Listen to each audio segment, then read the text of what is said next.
नमस्कार, मैं हूं अंकुर और आप देख रहे हैं सत्यहिंदी.com। आइए एक नजर डालते हैं अब तक की सुर्खियों पर।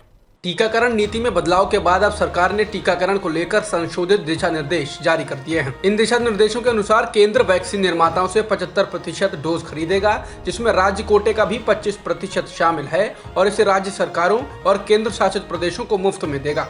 जैसा कि प्रधानमंत्री ने अपने सोमवार के संबोधन में कहा, किसी भी राज्य सरकार को वैक्सीन खरीद पर खर्च नहीं करना पड़ेगा। इसके अलावा कहा गया है कि किसी राज्य को कितनी डोज का आवंटन किया जाएगा, ये राज्य की आबादी और वैक्सीन की बर्बादी सहित कई कारकों पर निर्भर करेगा। घरेलू वैक्सीन निर्माता सीधे निजी अस्पतालों को अपने स्तर पर टीके उपलब्ध करा सकेंगे और निजी अस्पतालों को सेवा शुल्क के रूप में अधिकतम 150 रुपए लेने की अनुमति होगी। टीकाकरण को लेकर जारी किए गए दिशा निर्देशों में कहा गया है कि टीकाकरण में सबसे पहले स्वास्थ्य कर्मियों को प्राथमिकता दी जाएगी, उसके बाद फ्रंटलाइन कार्यकर्ताओं को, फिर 45 वर्ष से अधिक आयु के नागरिकों को, बाद में उन नागरिकों को जिनकी दूसरी खुराक लगने को है और अंत में 18 वर्ष से अधिक उम्र के लोगों को टीकाकरण में प्राथमिकता दी जाएगी। केरल की एक कक्षा 5 की छात्रा ने भारत के मुख्य न्यायाधीश न्यायमूर्ति एन वी रमन्ना को पत्र लिखकर कोरोना से जुड़े मुद्दों में हस्तक्षेप करने के लिए शुक्रिया कहा है। केंद्रीय विद्यालय की छात्रा लिडविना जोसेफ ने सीजेआई एन वी रमन्ना को हाथ से लिखे पत्र में कहा कि वह देश में खासकर दिल्ली में ऑक्सीजन की आपूर्ति के संबंध में सुप्रीम कोर्ट के आदेशों से बहुत खुश हैं और गौरवान्वित हैं।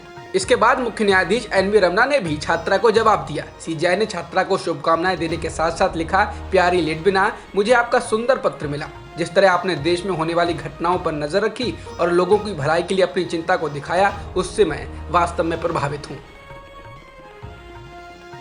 राजस्थान में एक बार फिर से घमासान के संकेत मिलने लगे हैं। अब पूर्व डिप्टी सीएम सचिन पायलट ने कहा है कि कांग्रेस आलाकमान की ओर से जो कमेटी बनाई गई थी वह मुद्दों को सुलझा पाने में फेल रही है। बता दें, राजस्थान कांग्रेस में बीते साल हुए घमासान के बाद कांग्रेस नेताओं की एक कमेटी बनाई गई थी। उस वक्त कहा गया था ये कमेटी गहलोत और पायलट खेमों की बात सुनकर अड़चनों को दूर करेगी, लेकिन पायलट कह रहे हैं कि 10 महीने बाद भी इस दिशा में कुछ नहीं हुआ है। एसटी के मुताबिक पायलट ने कहा कि मुझसे कहा गया था कि कमेटी कार्रवाई करेगी, लेकिन 10 महीने बाद भी मुद्दे सुलझ नहीं पाए हैं। भारत में आई कोरोना की दूसरी लहर के दौरान भारत और चीन के बीच व्यापार में बड़ी उछाल दर्ज की गई है। दोनों देशों के बीच साल के 5 महीनों में ही 70% व्यापार बढ़कर $48 मिलियन हो गया है। चीन के सीमा शुल्क डेटा में ये दिखाया गया है। दोनों देशों के बीच सीमा पर चल रहे विवाद के बावजूद व्यापार में ऐसी वृद्धि को चीनी मीडिया ने संबंधों में लचीलेपन के संकेत के रूप में देखा है। ग्लोबल टाइम्स के मुताबिक विशेष रूप से जनवरी से मई तक भारत में चीनी निर्यात में सालाना आधार पर 64.1% की वृद्धि हुई, जबकि आयात में 90% से ज्यादा की वृद्धि हुई। मध्य प्रदेश की शिवराज सिंह चौहान सरकार में सोमवार को हुई एक ओएसडी की नियुक्ति सुर्खियों में है। दरअसल जिस शख्स को ओएसडी बनाया गया है उस पर प्रधानमंत्री मोदी की खिल्ली उड़ाने का आरोप है।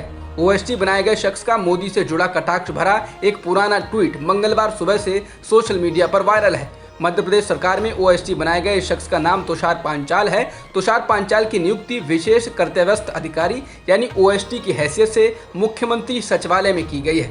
इस पुराने ट्वीट में पांचाल ने कहा था, किस्मत हो तो मोदी जैसी हो, सवाल पूछने के लिए ऑफिस विपक्ष का नेता नहीं और घर पर बीवी नहीं। तुषार पांचाल के पुराने ट्वीट को मध्य कांग्रेस ने भी रीट्वीट कर चुटकी ली है। प्रदेश कांग्रेस ने कहा कि हम जानते हैं ट्वीट पुराना है, लेकिन गौर फरमाने योग्य तो है ही। एमपीसीसी की ऑफिशियल साइट पर तुषार की नियुक्ति पर सवाल खड़े करते हुए कांग्रेस ने कहा, योगी के बाद अब शिवराज कमजोर करेंगे मोदी राज। इस टिप्पणी के साथ प्रदेश कांग्रेस ने यह भी कहा कि शिवराज ने मोदी के खिलाफ छोड़ी जंग, मोदी के घोर विरोधी को बनाया ओएसडी।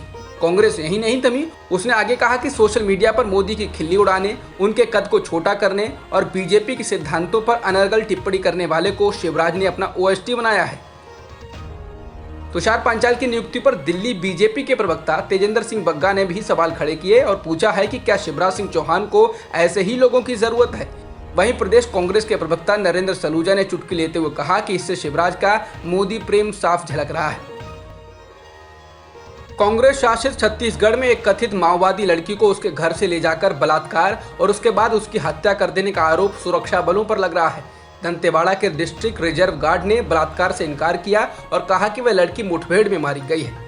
पाइके वेको की माता पिता का कहना है कि डिस्ट्रिक्ट रिजर्व गार्ड के लोग 31 मई की रात को उसके घर आए, नींद में सो रही पाइके को उठाया और अपने साथ ले गए।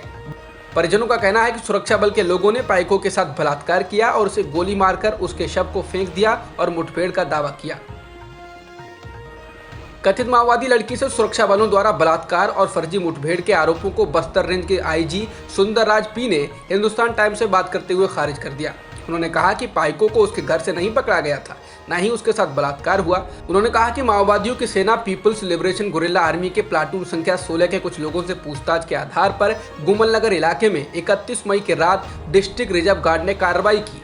रात भर मुठभेड़ चलती रही। सुबह 6:30 बजे गोलीबारी रुकी, तभी एक लड़की का शव मिला। उसकी पहचान पाइको वेको के रूप में की गई। उन्होंने ये भी कहा ये माओवादी काडर थी और इसके ऊपर 2 लाख रुपए का इनाम रखा गया था। उसके पास से देशी हथियार और हथगोले बरामद हुए। उन्होंने ये भी कहा कि पाइके 2016 से ही पीजीएलए के प्लाटून 16 में थी। वहीं हिंदुस्तान टाइम्स के मुताबिक सुरक्षा बल जिस जगह मुठभेड़ होने की बात कर रहे हैं, वहां के सरपंच ने मुठभेड़ होने से इनकार किया और इसकी पुष्टि की कि सुरक्षा बल के लोग पाइको को उसके घर से ही ले गए। आज महाराष्ट्र के मुख्यमंत्री उद्धव ठाकरे ने प्रधानमंत्री मोदी से उनके आवास पर मुलाकात की। उनके साथ राज्य के डिप्टी सीएम अजित पवार, मंत्री अशोक चौहान भी मौजूद रहे। मुलाकात के बाद उद्धव ठाकरे ने प्रेस कॉन्फ्रेंस में कहा कि पीएम मोदी के साथ मराठा आरक्षण, राजनीतिक आरक्षण, metro shed, GST collection, crop insurance, cyclone और अन्य मसलों पर चर्चा की गई। प्रधानमंत्री मोदी से अलग से मिलने को लेकर उद्धव ठाकरे ने कहा कि हम राजनीतिक रूप से एक साथ नहीं हो सकते हैं, लेकिन इसका मतलब ये नहीं कि हमारा रिश्ता टूट गया है। मैं नवाज शरीफ से मिलने नहीं गया था, इसलिए अगर मैं उनसे अलग से मिलूं व्यक्तिगत रूप से, इसमें कुछ भी गलत नहीं है। भारत सरकार ने 70 करोड़ कोरोना टीकों की खुराक का ऑर्डर दे दिया है। डॉक्टर वीके पॉल के मुताबिक सरकार ने कोविशील्ड की 25 करोड़ खुराक और कोवैक्सीन की 19 करोड़ खुराक खरीदने का आदेश दिया है। इसके अलावा सरकार ने बायोलॉजिकल ई के टीके की भी 30 करोड़ खुराक खरीदने का आदेश दिया है, जो कि सितंबर तक उपलब्ध होगा। फ्रांस के राष्ट्रपति इमैनुअल मैक्रोन को मंगलवार को दक्षिणी फ्रांस में वॉकआउट के दौरान दर्शकों की भीड़ में शामिल एक व्यक्ति ने चेहरे पर थप्पड़ मार दिया। सोशल मीडिया पर वायरल वीडियो में देखा जा सकता है कि मैक्रोन लोगों का अभिवादन स्वीकार कर रहे होते हैं, तभी एक शख्स आगे बढ़कर उनके चेहरे पर थप्पड़ मार देता है। इसके तुरंत बाद मैक्रोन के साथ मौजूद सुरक्षा बलों ने उस व्यक्ति को जमीन पर गिरा लिया और मैक्रोन को दूर ले गए। अब तक की खबरों में इतना ही। बाकी खबरों के लिए बने रहिए सत्यहिंदी.com के साथ। सत्य हिंदी का ऐप डाउनलोड करें गूगल प्ले स्टोर पर।